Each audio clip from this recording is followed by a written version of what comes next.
Nikola Tesla est l'un des grands scientifiques de l'histoire, qui a été rangé aux oubliettes durant de longues années. Que vous le connaissiez ou non, retenez que les rumeurs avancent qu'il y a de fortes chances pour que cet homme aux compétences étonnantes soit entré en contact avec les extraterrestres. Mais qui est en réalité Nikola Tesla et qu'aurait-il réellement découvert à propos de ces extraterrestres? C'est principalement autour de ces questions que s'axe la vidéo scientifique de ce jour. Retenez également qu'Agora vous offre la possibilité de consulter les sources de l'ensemble des déclarations faites. Nikola Tesla, la naissance d'une étoile au ciel de la science. De nationalité américaine, Nikola Tesla est un inventeur et ingénieur qui est né à Smiljan le 10 juillet 1856. Il occupe la 4e position dans une famille serbe orthodoxe de 5 enfants. Émigré en 1884 aux États-Unis, Tesla est considéré comme l'un des plus grands inventeurs ayant marqué aussi bien la fin du 19e siècle que le début du 20e siècle. Tout au long de sa carrière, il a obtenu environ 300 brevets pour près de 100 inventions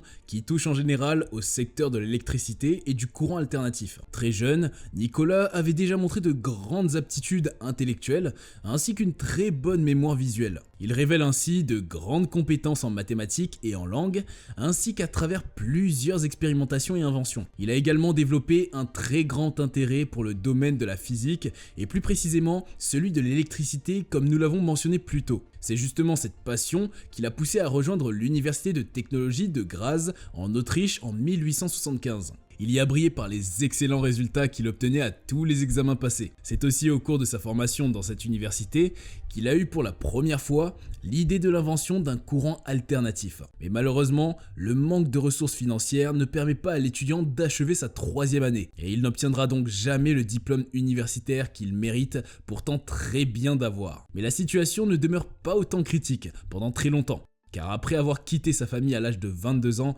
pour s'installer à Budapest, Tesla est parvenu à décrocher son premier emploi. Il a été en effet engagé par l'Office central du télégraphe de la Hongrie et son génie a très rapidement été repéré par ses supérieurs. Une fois qu'il a été promu au titre d'ingénieur, Tesla est affecté à la conception d'une toute nouvelle installation téléphonique. Et c'est dans ce cadre qu'il met au point sa toute première invention qui marquera le début d'un règne sans fin. Par ailleurs, bien qu'il y soit très apprécié, Tesla n'est pas resté longtemps au bureau hongrois, car il désirait se consacrer beaucoup plus à ses recherches personnelles. Il fit donc une petite pause et décrocha après un nouvel emploi autour des années 1882. Cette fois-ci, il s'agissait d'une société de production et de transport au sein de laquelle il a pu mener ses diverses expériences à propos du courant alternatif. Au cours de la même année, il s'est rendu à Paris afin de rejoindre la société locale créée par Thomas Edison et qui est spécialisée dans l'éclairage électrique. Les années qui suivent, ses recherches ont connu de grandes évolutions. Et il est même parvenu à mettre au point le premier prototype d'un moteur à courant alternatif.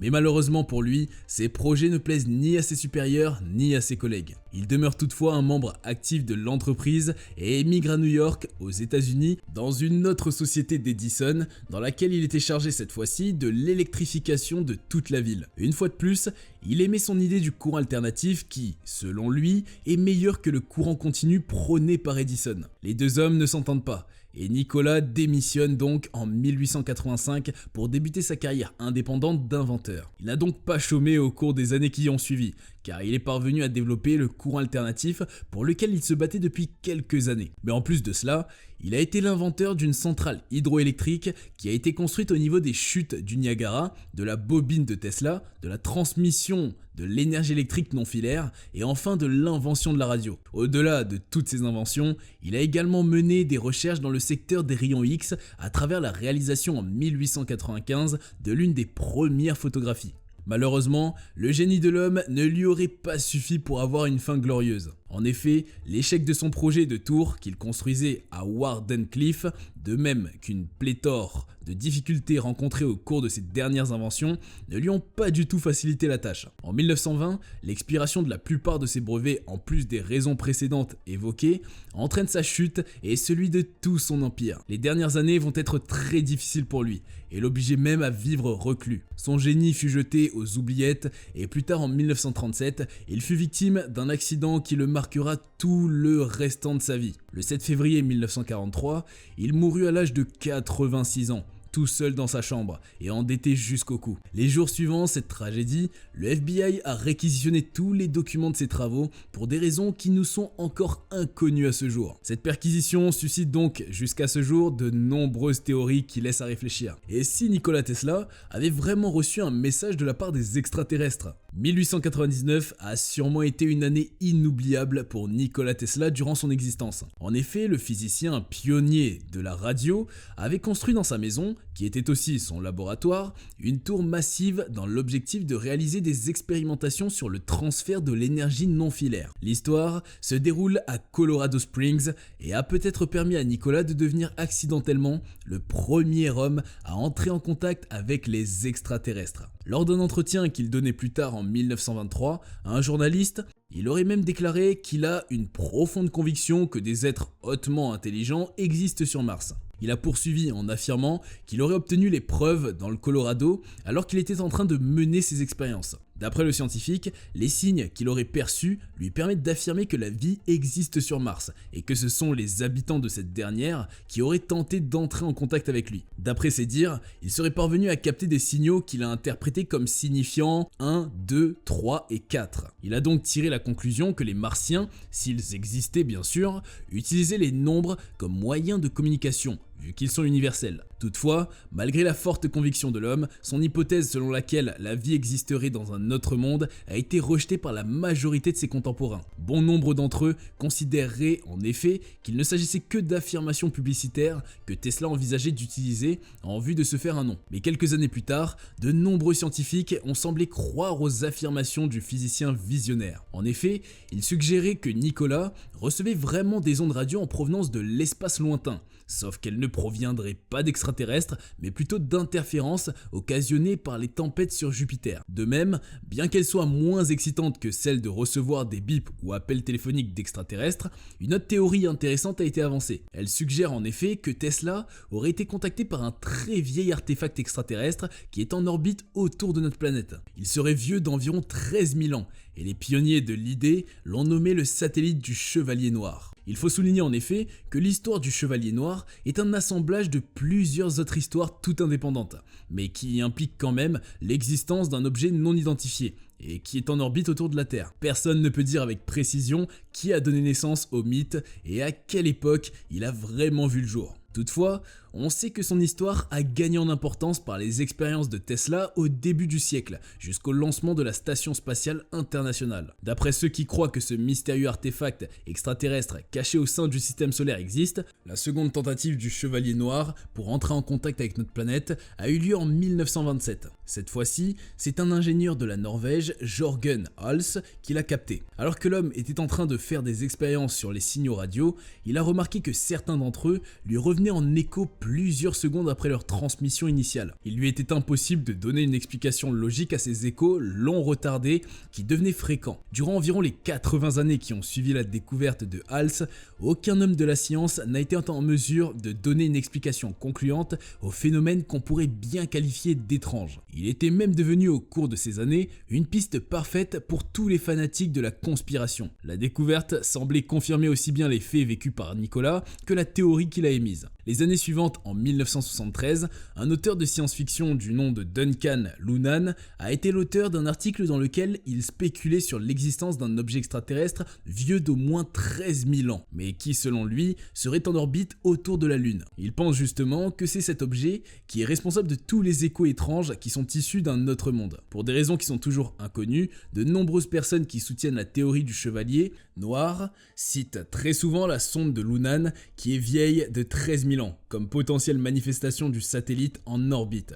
Or, il faut le souligner, Lunnan n'a mentionné nulle part le Chevalier Noir. Avec la persistance des rumeurs, il a fini par nier catégoriquement qu'il n'a rien à voir avec l'ensemencement d'une telle théorie. La théorie du Chevalier Noir, un mythe ou une réalité? Mais tout ne s'arrête pas là. Car au début des années 60, une présumée observation du Chevalier Noir a été notifiée. En effet, les médias avaient rapporté qu'un objet inconnu en orbite autour de notre planète a été découvert, Le fait étant encore plus anormal car tous les satellites américains et soviétiques de l'époque se trouvaient en orbite équatoriale. Quelques semaines suite à ces rapports initiaux, le département américain de la défense avait fait une annonce publique dans laquelle l'objet était de déclarer l'objet comme l'un des débris du vaisseau Discoverer. Mais est-ce que c'est la vérité? De nombreuses personnes étaient sceptiques face à une telle explication, et donc pendant de nombreuses années encore, ce mystérieux satellite sombre a été considéré comme une preuve de l'existence du Chevalier Noir. Mais il faut souligner que leur scepticisme était justifié. Sauf qu'il ne s'agit certainement pas d'un vaisseau appartenant à des extraterrestres. Plusieurs documents déclassifiés ont prouvé qu'il s'agissait en effet des débris d'un projet des États-Unis nommé Corona. Il s'agissait d'une mission au cours de laquelle les premiers vols de photoreconnaissance spatiale ont été réalisés afin de surveiller les installations de missiles qui étaient mises au point pour surveiller les soviétiques. Ainsi, entre les années 70 et 80, le Chevalier Noir occupait la place d'un simple mythe urbain qui possédait une très haute spéculation sans qu'il n'y ait de réelles preuves tangibles pouvant justifier son existence. Mais tout va changer en 1998. L'artefact qui a contacté Nikola Tesla existe peut-être. En effet, en 1998, les occupants du vol STS-88 appartenant à la navette Endeavour sont parvenus à photographier un objet de couleur noire et amorphe qui planait d'une manière assez inquiétante aux alentours de la Terre. Le vol a non seulement permis d'obtenir la première photographie et preuve de l'existence de cet artefact, mais a également marqué une étape primordiale pour la NASA, car cela marquait la première mission américaine qui a débuté la construction de l'ISS. Au cours d'une interview, l'un des plus grands astronautes de la NASA, Jerry Ross, a raconté comment une erreur survenue au cours de la construction de l'ISS a permis d'obtenir les photos troublantes qui semblent indiquer la présence du Chevalier Noir. 2 sorties dans l'espace ont été nécessaires lors du déroulement de la mission STS-88.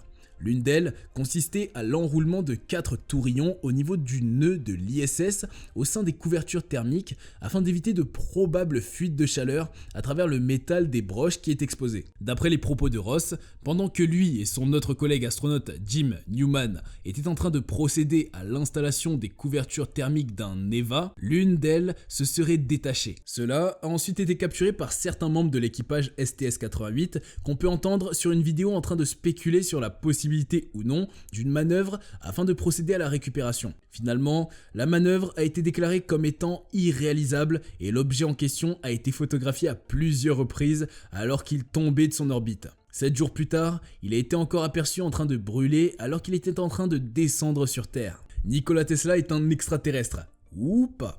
D'après la rumeur, dans les derniers documents appartenant à Nikola Tesla et déclassifiés par le FBI, il existe une lettre qui mentionne que le physicien a été amené sur notre planète depuis Vénus alors qu'il n'était encore qu'un bébé. Dans la lettre en question, on pouvait lire comment Tesla est parvenu à mettre au point un appareil qui avait la possibilité de permettre la communication interplanétaire. La légende avance que les ingénieurs qui collaborent avec le scientifique ont construit l'appareil en 1950, après que ce dernier même soit mort. La lettre va encore plus loin, en affirmant que ces ingénieurs sont en contact permanent avec des vaisseaux spatiaux qui sont à coup sûr extraterrestres. Par ailleurs, le même document mentionne, comme nous l'avons dit plus tôt, que Tesla est en fait un Vénusien. Il aurait été amené sur notre planète en 1856 et a été confié aux soins de monsieur et madame Tesla qui vivaient dans une province montagneuse de l'actuelle Croatie. Il est vrai que nous aimons tous un peu les conspirations et qu'il n'y a vraiment pas meilleur que de considérer l'un des plus grands scientifiques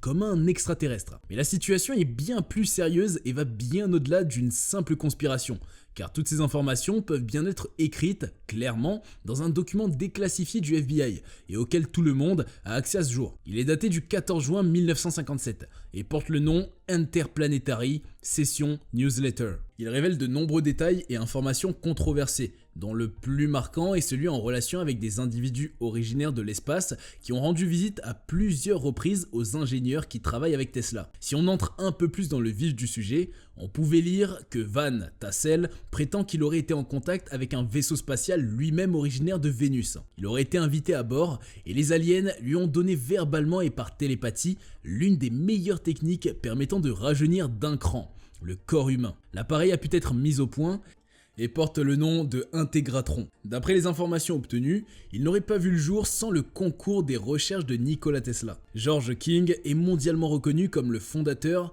d'une soi-disant société Aetherius. Il s'agit en effet d'un mouvement religieux qui est fondé sur le contact extraterrestre. D'après les explications données publiquement par King, la Aetherius Society n'est rien d'autre que le résultat d'un contact avec les extraterrestres auquel il attribue le nom de maître cosmique. La société fait la combinaison des revendications ayant rapport aux ovnis, avec le yoga ainsi que les idées de diverses religions à travers le monde. Mais de façon particulière, elle combine beaucoup plus le bouddhisme et le christianisme que les autres religions. Vous en avez peut-être entendu parler aussi. Le Retour de la Colombe est une œuvre écrite en l'honneur de Nikola Tesla et fournie d'après Goodreads, la réponse scientifique aux grands besoins spirituels de notre monde actuel. Le livre est écrit par Margaret Storm et est considéré à ce jour comme une simple œuvre de fiction qui ne fournit pas de réelles preuves permettant d'étayer les propos d'après lesquels Tesla serait un Vénusien. De même, de nombreux lecteurs sont d'accord sur le fait que Storm offre plutôt une vision du Tesla qui est complètement différente de ce que nous connaissons déjà. Que ce soit sa vie, ses origines et bien d'autres encore,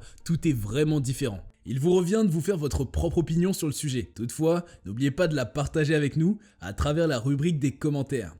Et surtout dans le cas où la vidéo vous aurait plu, n'oubliez pas de laisser un pouce bleu. N'oubliez pas également de la partager avec vos proches afin qu'ils soient réellement informés de toutes ces affaires louches qui se trament autour d'eux. Merci pour votre attention et à très bientôt pour de nouvelles aventures sur Agora.